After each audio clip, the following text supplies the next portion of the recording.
Hello, everybody. Here we are again today with another man of men, the only guy that knows about the stuff that he does, and that's Judge Andrew Napolitano when it comes to the Constitution and the Bill of Rights.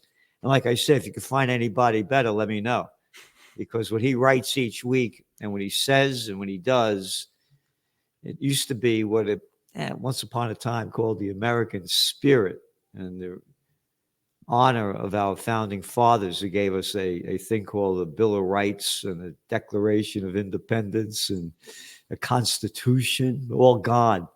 Judge, thanks for being here today. Oh, thank you for having me on the show, Gerald. It's always a pleasure, my dear friend. No, it's great being with you. And everybody, again, go to Judging Freedom, the guests that he has on day after day, week after week, like nothing else, because it's really about your article. Freedom of speech, it's gone. In 1791, when Congressman James Madison was drafting the First Amendment to the Constitution, which would become known as the Bill of Rights, he insisted that the most prominent amendment among them restrain the government from interfering with the freedom of speech. After various versions of the First Amendment had been drafted and debated, the committee that had chaired settled on the iconic language, quote, Congress shall make no law abridging the freedom of speech. Judge, those days are gone. Unfortunately, they are.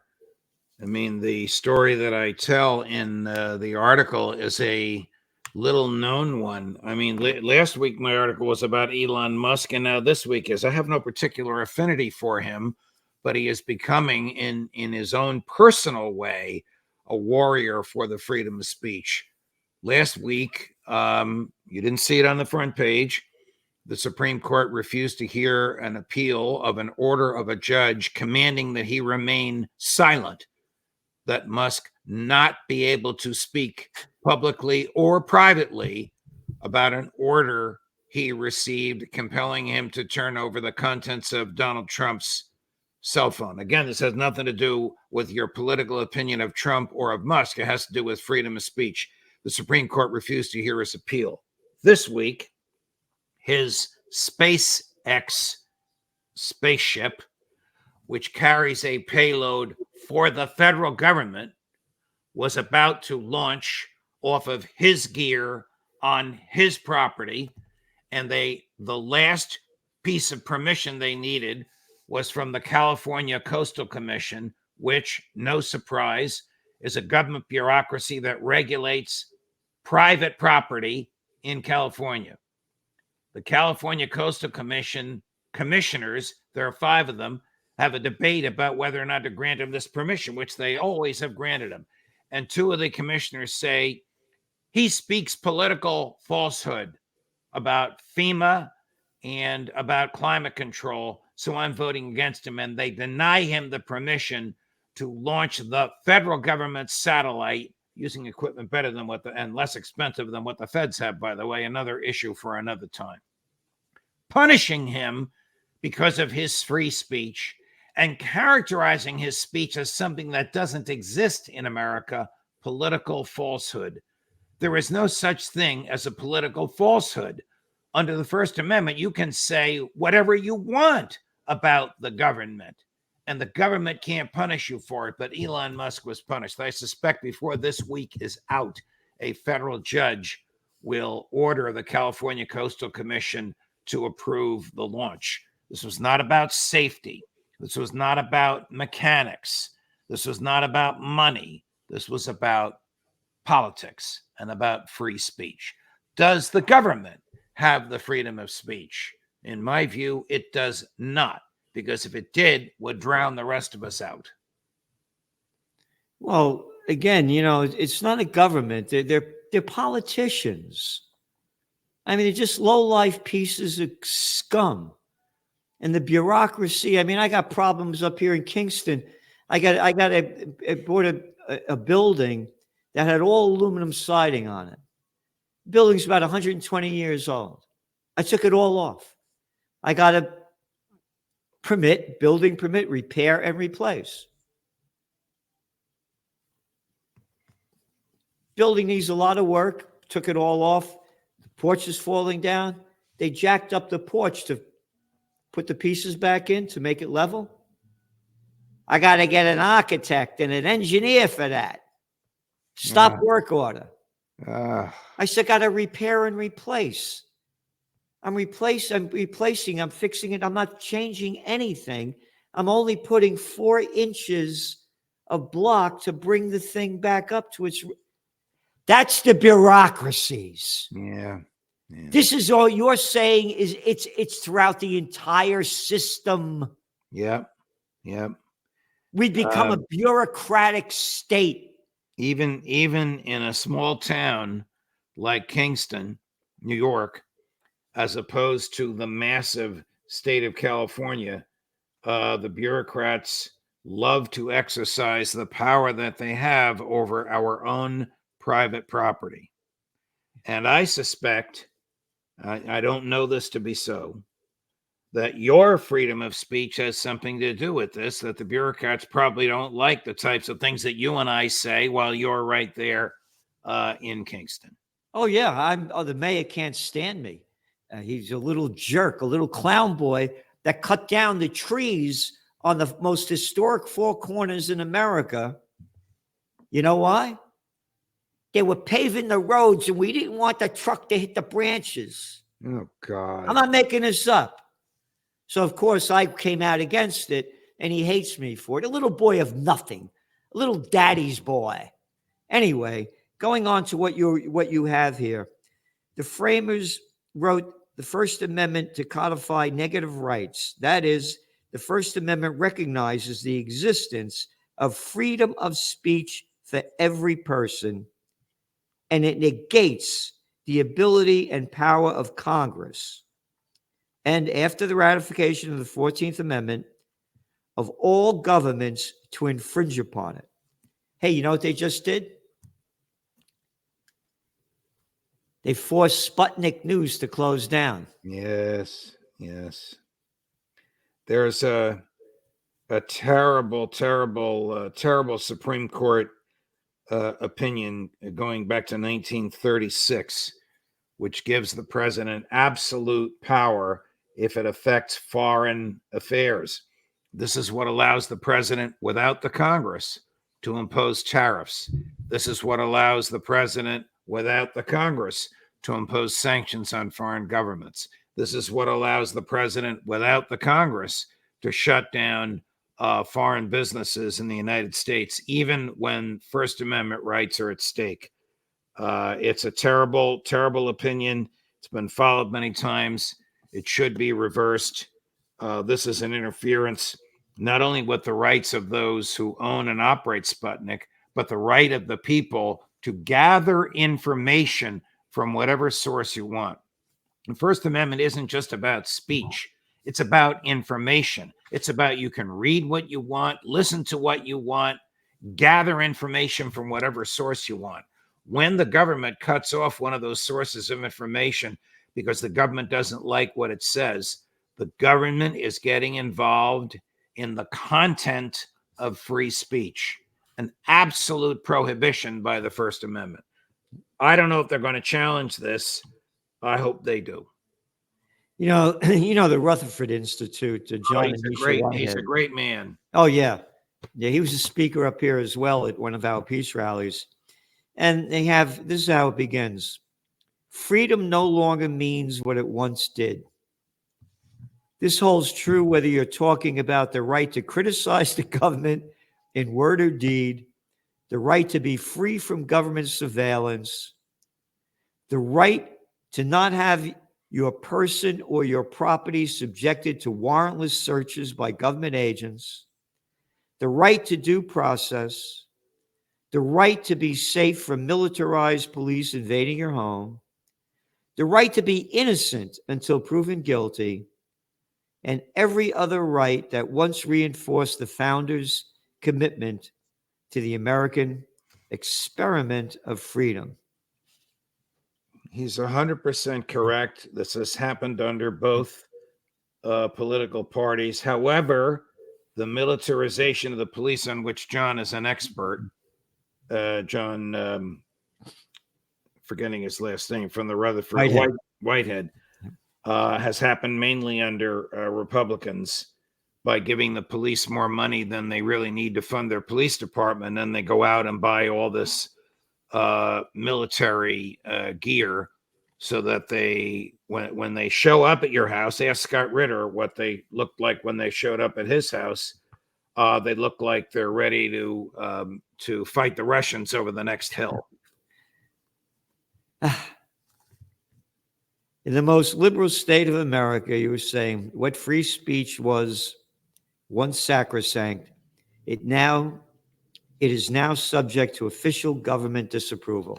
Again, you keep using that word government.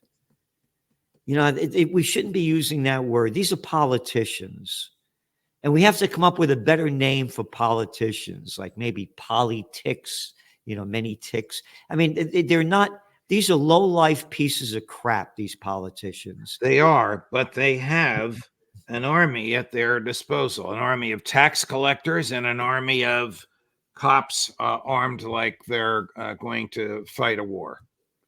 And that's what makes them fearful. They cost Musk a fortune by delaying. All right, he's got a lot of money. Again, I don't have any personal sympathy for him, but for his rights, I do. That at the last minute they said you don't have permission to comply with your contract with the federal government, which calls for you to put this satellite into space because we don't like what you said. How horrific is that? Again, but it's across the board. Yes. It's in every element. That's what I'm saying. We got to change the term government because it just puts everybody into one group. It has to be a better name. Hey, we're Italian. They called it a mafia, all right? Yeah. It's a mafia. It's a crime syndicate. It's not a government. It's disgusting what's happened. How our freedom has been robbed from us. Again, just look what happened with Sputnik. That won't make any of the news. No. Who cares about it? That won't make the news because it competed with the mainstream media, and they're not even going to publicize the fact that it's now gone, just like RT today. You can't, I don't know, you guess you can get it on the internet, but you certainly can't get it on television anymore. No, this is terrible what's happened in this country. And again, that's why everybody go to Judging Freedom. What the judge is giving you, you're not getting it anywhere else. And of course, your magazine, the Trends Journal. And what's going on in the world, we're giving you that nobody else is. But, Judge, yesterday, the Biden administration said that they're going to give Israel, you ready? 30 days to increase the supplies of the starving people that are blown out of their homes in Gaza, or else we'll hold back the weapons. 30 days? How about 30 minutes? Agreed.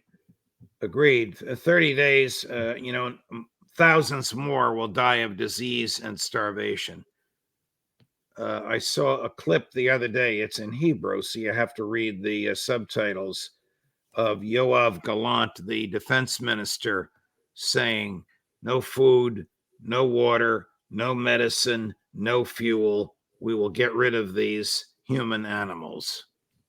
Out of his own mouth, he's saying this. Yep. This is not some anti-war activist or libertarian summarizing what the guy's saying. This is a literal, accurate English translation of what he was saying to the public in Hebrew. I have a very close Jewish friend. I'm having dinner with him tonight. And the last time we communicated, we were knocking heads. And when I referred to Gaza as an open air concentration camp, he got very, very upset with me. And I looked at him and I said, I didn't coin that phrase. The IDF general, now retired, formerly in charge of Gaza, coined that phrase. I had this guy, I'm not going to mention his name. I used to be on his show, and he got one of our, magazines, and he's on the list, and he condemned me for being an anti-Jew because I'm opposed to what's going on. Anti-Jew. It has nothing to do with Jewish. Right. He said, "Don't you approve?" I said, "It's an apartheid state, and I'm totally opposed to what they're doing. And I don't believe in a religious state. Should we have a state for the Catholics, for the Episcopalians, for the Baptists, for the Muslims, for the Hindus?" I said, "This is a made-up thing." He said, "It's not an apartheid state." He goes, and I sent him all of the listings from Human Rights Watch, from Amnesty International, from the International Court of Justice, and the United Nations. He writes back to me, "The UN is a lousy piece of crap. Why would you believe anything from them?" I wrote back to him, and I sent him the exact language of how was it, 1948? Yes. That the United Nations declared that this is a state of Israel. I said, "Oh, that United Nations that you said is just a bunch of crap. Oh, but they're the ones that created this?" Correct. And what were they judge about 80 or 90 or 60 or 70 countries back then that were in the United Nations? This is right after World War II. Correct. So I'm an anti-Jew because I say this. But then when you give them the facts, like you gave your friend, they don't want to believe the facts. No. Screw Amnesty International, Human Rights Watch, the International Court of Justice, and the UN. And we could keep going on. It's an apartheid state by the definition. And when they passed that law under Netanyahu, what was it, back in 2017 or 18, that gives the Jewish people much more rights than the Arabs living there, which comprise about 20% of the nation. Right. It's a terrible, terrible state of affairs. By the way, on Monday, which was Columbus Day, these people claimed that Columbus was a Sephardic Jew. I know. A Sephardic Jew that brought Catholic priests over with him in 1492 to celebrate Mass on the beach when they found land. Ay, ay, ay. Yeah. Oh, and it came out on Columbus Day when they found it. But correct. And this is from DNA. I didn't know that DNA could discern the religion of the human from whom the DNA materials were extracted. You know, Judge, and now they're ramping up this war with Lebanon. Their bombs away over again today. They killed a mayor over there in one of the cities.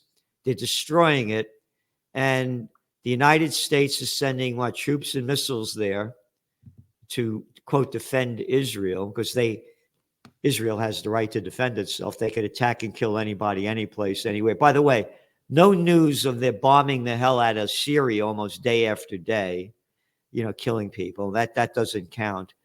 What do you think is going to happen with Iran?